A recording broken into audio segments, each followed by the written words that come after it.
Buenos días, mi nombre es Albeni José Ortiz Ariño y junto a mi compañero Dolby Benjumea Chiquillo le presentaremos nuestro título de investigación: efectividad de la terapia de resistencia en el agua comparado con la terapia de fonación en tubo con el extremo libre en el aire en pacientes con disfonía funcional. Aquí le presentamos nuestra bitácora. La tabla está conformada por introducción, métodos, resultados, análisis y discusión, conclusiones y por último agradecimiento. Entonces hacemos una introducción sobre la voz. La voz es el sonido que resulta de las vibraciones de las cuerdas vocales al acercarse entre sí, como consecuencia del paso del aire a través de la laringe, la cual nos permite la expresión emocional en los seres humanos y es la base fundamental de los sonidos propios del lenguaje, del desarrollo del lenguaje. Entonces encontramos la disfonía, que son todos los trastornos de la voz y se da a través de una disfunción de la producción vocal. Y encontramos la disfonía de tipo orgánica, estructural, funcional y psicógena. Encontramos la disfonía funcional, que se caracteriza por un abuso vocal o un sobreesfuerzo o por una mala técnica vocal o por ambas causas. Suelen aparecer de forma intermitente y de manera progresiva a través del tiempo. Es importante decir que la disfonía funcional es la más frecuente en la población, afectando de un 65 a un 75% de toda la población en general, y además de eso suele ser más afectada en el género femenino. La disfonía funcional se genera por un problema en las cuerdas vocales o cuando la laringe se inflama, causando con ella una laringitis, y tiene algunas afectaciones como voz ronca, variaciones en la intensidad de la voz, tos y dolor de garganta al momento de hablar. Entonces encontramos que la disfonía funcional es una forma de manera simple, sin complicación laringia, y suele reducirse o aumentarse en el tono muscular dependiendo si es hipertónica o hipotónica. Entonces aquí le hacemos una introducción sobre las dos terapias: la terapia de resistencia en el agua y la terapia de fonación en tubo con el extremo libre en el aire. A raíz de esto se nos da la pregunta, nuestra hipótesis de investigación, que es cuál es la efectividad de la terapia de resistencia en el agua comparado con la terapia de fonación en tubo con el extremo libre en el aire en pacientes con disfonía funcional. Entonces los métodos se llevó a través de un enfoque fisiológico, a través de un tipo de estudio descriptivo comparativo, estilo metaanálisis, y con un tipo de análisis estadístico. Tuvimos en cuenta unos criterios de inclusión y uno de exclusión. En los criterios de inclusión, la línea de tiempo, ventana menor a 8 años, idioma el español e inglés, especie humana, población paciente diagnóstica con disfonía funcional, revistas indexadas y ser estudios primarios. Y lo de exclusión, estudios publicados con una ventana mayor a 8 años, especie animal y otros tipos de rehabilitación diferente a la terapia de resistencia en el agua y o la terapia de fonación en tubo con el extremo libre en el aire. Utilizamos la estrategia PICO, que es la que nos permite contribuir a diversos tipos de preguntas de investigación originadas en la práctica clínica. Para este caso, la P, que es paciente, la I, intervención, C, comparador y E, O, resultado, donde utilizamos la P, la C y la O. En este caso no tuvimos proceso de intervención y los pacientes eran pacientes con disfonía funcional. El comparador eran las dos terapias que estamos trabajando en nuestra investigación y los resultados de la eficacia de estas dos terapias. Trabajamos la metodología Prisma, que a través de sus 4 fases nos permitieron identificar los artículos que participaron de manera activa en nuestro proceso de investigación, donde encontramos la fase de identificación, artículos que contienen aspectos interesantes referente a nuestra pregunta de investigación, y tuvimos en cuenta algunos artículos duplicados. La fase de screen, artículos que después de la búsqueda los analizamos por títulos y resúmenes. La fase de elegibilidad, artículos analizados posteriormente a su lectura completa para evaluar la elegibilidad de la información. Y por último, la fase de inclusión, que son los artículos incluidos en la revisión sistemática. Utilizamos la herramienta QUADAS-2, diseñada para evaluar la calidad de los estudios primarios. En esta intentamos evaluar el riesgo de sesgo y la aplicabilidad en cada uno de los estudios encontrados. También utilizamos la metodología Grade Pro, que en esta es la que nos permite evaluar la calidad de la evidencia, teniendo como resultado que sean de manera alta para tener una mejor aceptación y credibilidad al momento de dar resultados. Y por último encontramos el programa Redman, que se utilizó el programa Redman Manager en su versión 5.4.1, que es un software elaborado por la colaboración de Cochrane, que tiene como propósito guiar la elaboración de protocolos de revisión, así como revisiones sistemáticas y metaanálisis, la cual nos permitió realizar un análisis estadístico comparando figuras y tablas al proceso de nuestra investigación. Buenos días, mi nombre es Dolby Benjumea Chiquillo, estudiante de Fonoaudiología de Campo de Acción Profesional. Para dar continuidad a la línea de investigación, les vengo a hablar sobre resultados, análisis y discusión y conclusiones.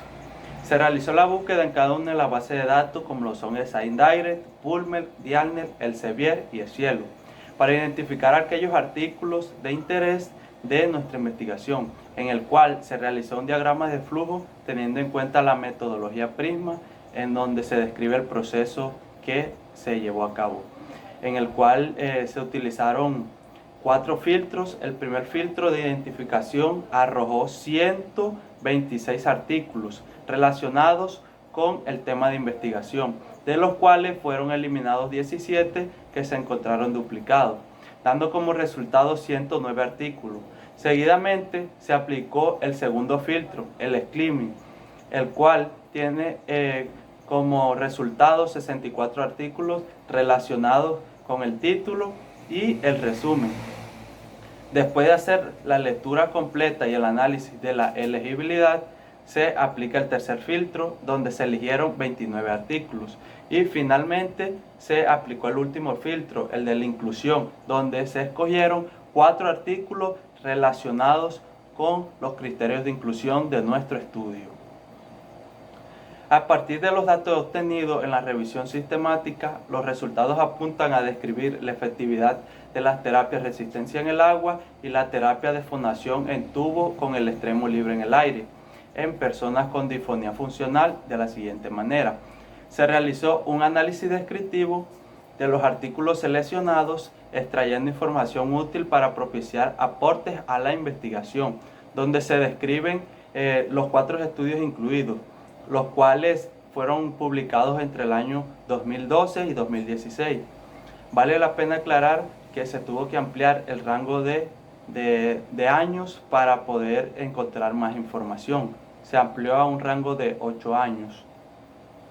Y siguiendo con las características de los estudios, se tuvo en cuenta su ubicación demográfica, en donde 2 estudios se realizaron en Chile, uno en Estados Unidos, uno en Finlandia, y también se tuvo en cuenta el tamaño de la muestra, que conformó 73 personas con disfonía, donde decantaron datos acústicos, perceptuales, aerodinámicos, y además de esta se evidenció el efecto de las terapias posterior a las intervenciones.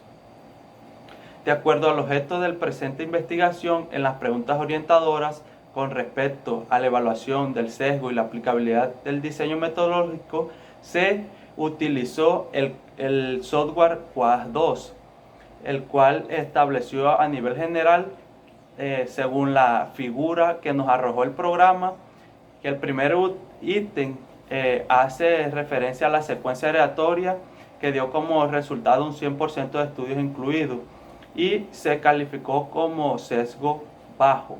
Por otro lado, se evidenció que el 75% de los estudios hacen referencia al sesgo de selección. En cuanto al ítem que hace referencia a la causa o los conocimientos de las intervenciones asignadas de los pacientes y el personal de estudio, se evidenció un 50%. Y también se evidenció un 100% en que no hay resultados inconclusos en los artículos analizados.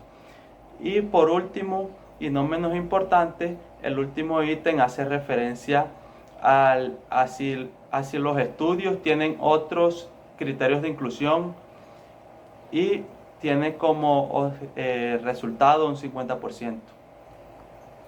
En cuanto a la evaluación de la evidencia, se utilizó el software Grade Pro, que se encontraron que los 4 estudios incluidos, solo 2 tienen calidad de evidencia alta, debido a que en este se hace una comparación directa de las 2 terapias, y los otros 2 estudios tienen una calidad moderada, y en este no se realiza comparación.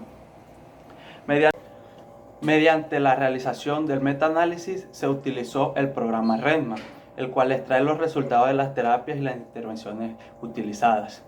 Este programa nos arroja un gráfico Flores-POC, en el cual no se apreció heterogeneidad en los estudios, es decir, no existe o es casi nula, debido a que se ubican cercanamente entre sí y se superponen los intervalos de confianza, observándose medidas de chi cuadrado con un promedio de 1. Según el libro Cochrane, para que haya heterogeneidad debe de estar igual a 10 o mayor. Y la otra medida estadística que se utilizó fue el Higgins, el cual evalúa la variabilidad de los estudios. Este obtuvo un 0% de variabilidad, es decir, no hay diferencias, no hay heterogeneidad.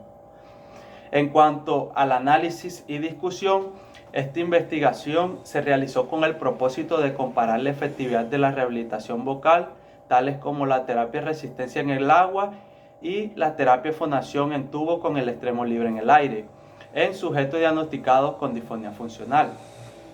De acuerdo al anterior y en relación a las 2 terapias mencionadas y los resultados obtenidos del metaanálisis, se evidenció que ambas terapias tienen una rehabilitación secuencial y cronológica, dándole mayor soporte en cuanto al ejercicio clínico de la rehabilitación de los pacientes.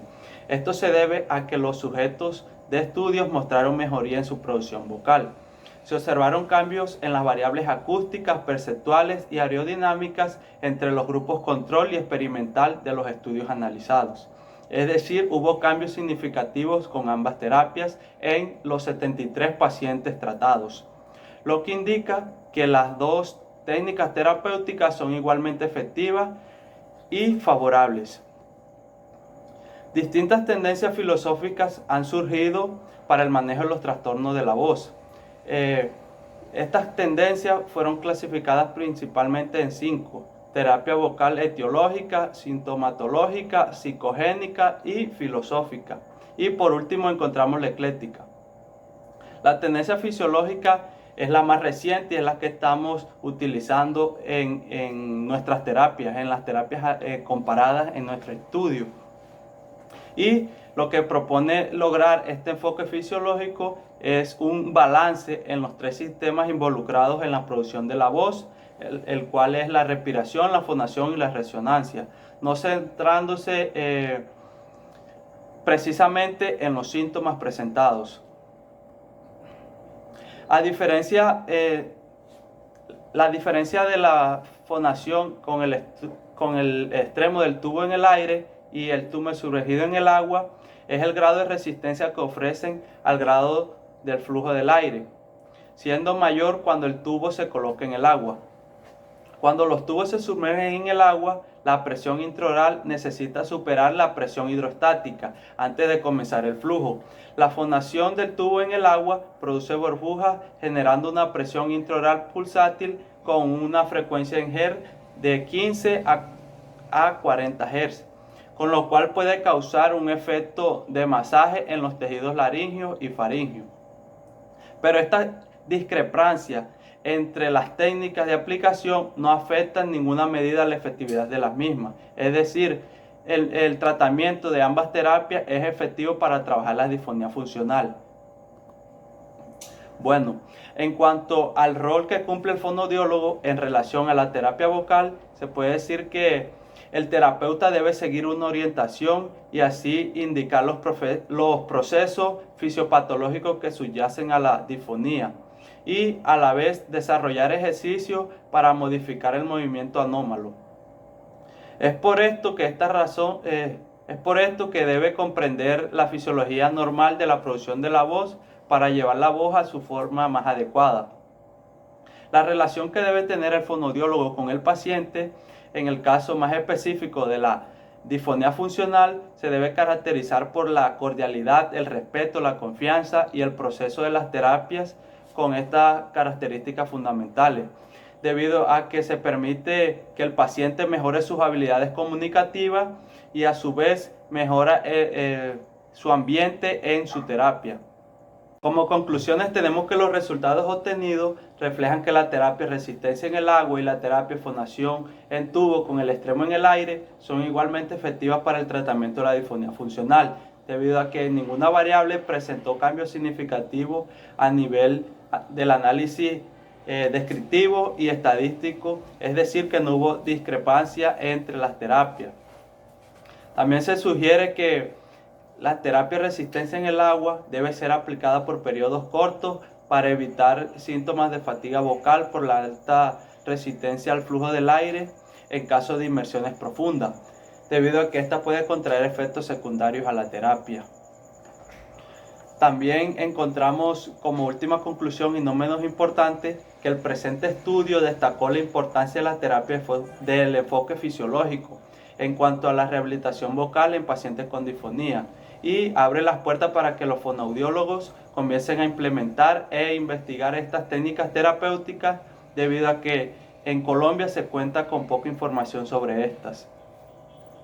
Y por último tenemos las referencias bibliográficas donde podemos destacar autores como Guzmán y Cáceres, que son uno de los pioneros en Latinoamérica en implementar estas terapias. Después de haber culminado esta etapa de estudio con éxito, agradecemos a todas las personas que hicieron parte de este proceso. Le damos gracias a Dios, gracias a nuestra familia, gracias a nuestros profesores, gracias a nuestros amigos y compañeros. Que Dios los bendiga.